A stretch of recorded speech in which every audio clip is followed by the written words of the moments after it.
ဒီဘဝမှာလည်းသူနဲ့အတူတူနေရတာစိတ်ချမ်းသာတယ်နောက်ဘဝတွေမှာလည်းပဲသူနဲ့ပဲအတူဖြစ်ချင်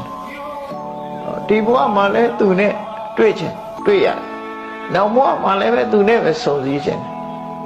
ဆိုတော့အဲ့ဒီမှာဘဝဆက်တိုင်းဆုံစည်းတဲ့နည်းလေးကိုမြတ်စွာဘုရားဟောထားတယ်အဲ့ဒါလေးကိုမှတ်တယ်ဘဝဆက်တိုင်းဆုံစည်းနိုင်တဲ့နည်းကိုမြတ်စွာဘုရားဟောတာတို့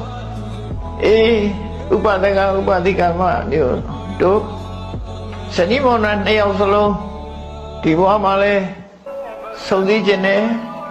နောက်ဘဝမှာလဲဆုံစည်းခြင်းနဲ့ဆိုလို့ရှိရင်နှစ်ယောက်စလုံး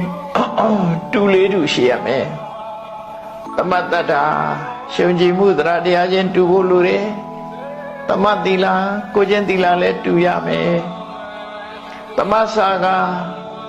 စွန့်ကြဲမှုဒါနကောင်းမှုလုပ်ထားခြင်းနဲ့တူရမယ်သမပညာအသိပညာချင်းနဲ့တူရမယ်အဲ့တော့တတ္တာရဲ့သီလရဲ့စာကရဲ့ပညာရဲ့